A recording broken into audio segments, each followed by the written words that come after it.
السلام علیکم ورحمۃ اللہ وبرکاتہ۔ نحمدہ و نصلی علی رسول الکریم۔ ناظرین کرام، اہل الحدیث کہلوانے والوں کے نزدیک یعنی غیر مقلدین کے نزدیک پگڑی سنت کیوں نہیں ہے؟ وہ پگڑی کو، امامہ باندھنے کو سنت نہیں مانتے، وہ سنت کیوں نہیں ہے؟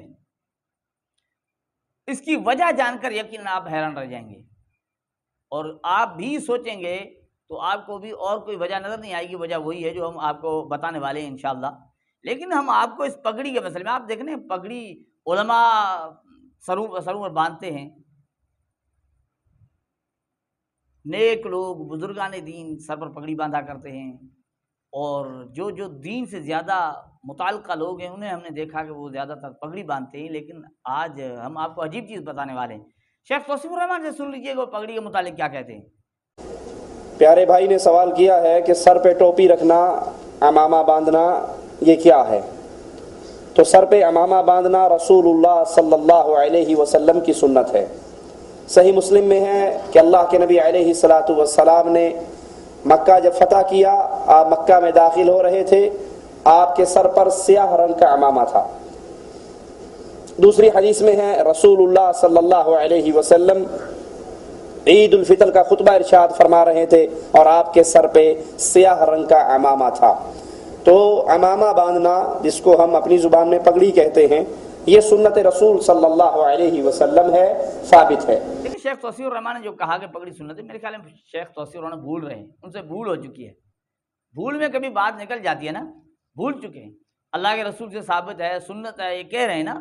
میں نے تو آپ کو کہا یہ کہتے ہیں سنت نہیں ہے، لیکن شیخ توصیف الرحمان میرے خیال میں بھول رہے ہیں۔ شیخ توصیف الرحمان بھول رہے ہیں، شیخ صاحب کے بڑے شیخ علامہ، ان سے سن لیجیے پگڑی کے متعلق کیا کہتے ہیں۔ تو اس حدیث سے رسول اللہ صلی اللہ علیہ وسلم کا پگڑی پہننا ثابت ہوا، اور یہ بھی ثابت ہوا کہ آپ کی پگڑی کا رنگ سیاہ تھا۔ اس کا یہ معنی نہیں کہ وہ سیاہ رنگ سنت بن گیا، بلکہ اتفاق سے اس وقت وہ جو کپڑا، جو پگڑی دستیاب تھی آپ کو، وہ سیاہ رنگ کی تھی۔ دیکھیں، پگڑی اور پگڑی کا سیاہ ہونا دونوں چیزیں مسنون نہیں ہیں، یہ ایک عادی لباس ہے۔ تو ناظرین کرام، یہ عبداللہ ناصر رحمانی ہے۔ عبداللہ ناصر رحمانی بھی کہتے ہیں پگڑی کوئی سنت نہیں ہے۔ عبداللہ ناصر رحمانی کہتے ہیں کہ پگڑی سنت نہیں ہے، یہ کالی ہو یا جس رنگ کی ہو، نہ رنگ سنت ہے نہ پگڑی سنت ہے۔ تو شیخ توصیف الرحمان کو یہ بھولتی ان کے بڑے علامہ عبداللہ ناصر رحمانی صاحب جو کہہ رہے ہیں کہ پگڑی سنت نہیں ہے، امامہ باندھنا سنت نہیں ہے۔ بات آ گئی سمجھ میں؟ اب یہ تو ہم سمجھ رہے ہیں کہ ان کے نزدیک پگڑی باندھنا سنت نہیں ہے، لیکن یہ کب کہتے ہیں سنت نہیں ہے؟ ویسے نہیں کہیں گے، جب ان سے آپ پوچھیں گے نا کہ آپ کیوں پگڑی نہیں پہنتے، کیونکہ ان کے ہاں رواج ہی نہیں ہے۔ لال رومال کا رواج ہے، یہ سعودی والے، اور پھر سعودی والوں کی تقلید میں غیر مقلد اور جو ہے سر پر رومال رکھتے ہیں، لال رومال۔ لیکن ان سے آپ جب پوچھیں گے بھئی آپ پگڑی کیوں نہیں باندھتے، اللہ کے رسول سے ثابت ہے آپ پگڑی نہیں باندھتے، آپ کہتے ہو ہم حدیث دکھاؤ، اللہ کے رسول سے کوئی عمل دکھاؤ، اور جو عمل چھوڑتے ہو کہتے ہو جو ثابت نہیں ہے وہ مردود ہے، جو ثابت ہے وہی ہم کام کریں گے جو اللہ کے رسول نے کیا، بلکہ چیلنج کرتے ہیں دکھاؤ کہیں اللہ کے رسول نے کیا ہے۔ آپ یہ دکھا رہے ہوتے ہیں کہ اللہ کے رسول سے ثابت ہے نا پگڑی باندھنا، یہ خود ابھی توصیف الرحمان نے بھی مانا نا، لیکن آپ کیوں نہیں باندھتے؟ جب آپ یہ سوال کریں گے تو ان کا جواب وہی ہوگا جو یہ شیخ رحمانی انڈیا والے، ان سے اس طرح کا سوال ہوا، سنیں جواب کیا دیا۔ بادشاہ خان صاحب کہہ رہے ہیں انجینئر مرزا کہتا ہے کہ اہل حدیثوں میں نے پگڑی کی سنت کو سرے سے ہی ختم کر دیا ہے، کیا یہ کہنا درست ہے؟ دیکھیے، یہاں پر دو باتیں ہیں۔ پہلی بات تو یہ ہے کہ آپ کو کیسے پتہ چلا کہ انجینئر علی مرزا ایسا کہتا ہے کہ اہل حدیثوں نے پگڑی کی سنت کو ختم کر دیا ہے؟ آپ کو یہ پتہ چلنا اس بات کی دلیل ہے کہ آپ انجینئر علی مرزا کو سنتے ہیں یا نہیں سنتے ہیں، تو کم از کم کسی ایسے شخص سے رابطہ ہے جو سنتا ہے، یا چلیے نہیں بھی سنتا ہے کوئی تو آپ تک یہ خبر پہنچی ہے۔ اصل بنیاد یہ بات یا تمہید میں یہ بات ذکر کرنے کی یہ ہے کہ انجینئر علی مرزا کو سننا ہی جائز نہیں ہے۔ انجینئر مرزا کو سننا ہی جائز نہیں ہے، کیونکہ وہ باطنی رافضی، باطنی شیعہ ہے جو ہمارے صحابہ کرام کی توہین تنقیص کرے، دین کے مسائل کا مذاق اڑائے۔ اس کو کس بنیاد پر سنا جا سکتا ہے؟ اس سے بچنا ہماری ذمہ داری ہے۔ اب جہاں تک اس کی یہ بات ہے کہ پگڑی کی سنت کو اہل حدیثوں نے سرے سے ختم کر دیا ہے، اس بے وقوف کو یہ بھی نہیں پتا کہ پگڑی کوئی سنت نہیں ہے، یہ رسول اکرم صلی اللہ علیہ وسلم کی عادات میں سے تھا، عربوں میں اس کا رواج تھا۔ کچھ ایسی چیزیں ہیں جو عادات میں سے تھیں، انسان عادات کے طور پر ان کو اختیار کر سکتا ہے۔ اب عربوں کی عادات میں اس دور میں پگڑی تھی، آج کے دور میں رومال ہے۔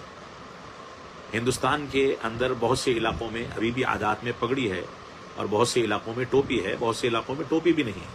تو عادات جو ہیں ان کو انسان اپنے شوق اور اپنے اختیار سے اپنا سکتا ہے، اس میں کوئی حرج کی بات نہیں ہے۔ رسول اکرم صلی اللہ علیہ وسلم پگڑی جو باندھا کرتے تھے، جس کو عمامہ کہتے ہیں، وہ اصل میں عربوں کی عادات میں سے تھا، یہ آپ کی سنت نہیں تھی۔ لہذا اللہ کے رسول صلی اللہ علیہ وسلم کی عادات سے محبت کرتے ہوئے کوئی پگڑی باندھتا ہے تو کوئی مذاقے کی بات نہیں، لیکن اس کو سنت کہا جائے اور سنت کہہ کر کے کار ثواب سمجھا جائے، عبادت کا کام سمجھا جائے، تو یہ درست نہیں ہے، اس کے لیے دلیل مطلوب ہے، اور ایسی کوئی دلیل موجود نہیں ہے۔ لہذا پگڑی باندھنا یہ سنت نہیں۔ اب دیکھیں انجینئر علی مرزا کا رد یہاں کیا ہے، اس کو سننا ہی نہیں چاہیے، ٹھیک ہے نا، وہ تو ان کا مسئلہ ہے، سننا نہیں چاہیے، وہ ان کا مسئلہ ہے، ہم درمیان میں نہیں پڑھتے۔ لیکن بات یہ ہے کہ انہوں نے کہا کہ پگڑی کوئی سنت نہیں ہے، پگڑی کوئی سنت نہیں، پگڑی باندھنا، امامہ باندھنا کوئی سنت نہیں ہے۔ عبداللہ ناصر رحمانی نے بھی کہا، اس نے بھی کہا، لیکن یہ تو مانتے ہیں کہ ثابت ہے، اللہ کے رسول سے ثابت ہے، اللہ کے رسول کا یہ عمل ہے کہ پگڑی باندھا کرتے تھے، اللہ کے رسول باندھا کرتے تھے، وہ عادت ہے، سنت نہیں ہے، عادت ہے۔ اللہ کے رسول یعنی عادتاً جو چیز کرتے ہی رہتے تھے وہ سنت نہیں بنتی، ٹھیک ہے نا۔ اب یہ سنت کیوں نہیں بن رہی؟ ایک تو وجہ یہ تھی نا کہ یہ خود نہیں عمل کرتے، لیکن بڑی وجہ یہ ہے جو ہم آپ کی خدمت میں پیش کرنے وہ یہ ہے کہ بھائی اس پگڑی پر اختلاف نہیں ہے، اگر آپ باندھیں گے نا تو اس میں اختلاف نہیں ہوگا، بریلوی بھی نہیں لڑے گا، شیعہ بھی باندھ رہا ہے، دیوبندی بھی نہیں لڑے گا، اگر غیر مقلد اس کو مان لے گا سنت تو اختلاف کوئی کرے گا ہی نہیں نا، دلائل سامنے نہیں آئیں گے نا، وجہ جھگڑا نہیں ہوگا نا، نزاع کی صورت نہیں ہوگی نا۔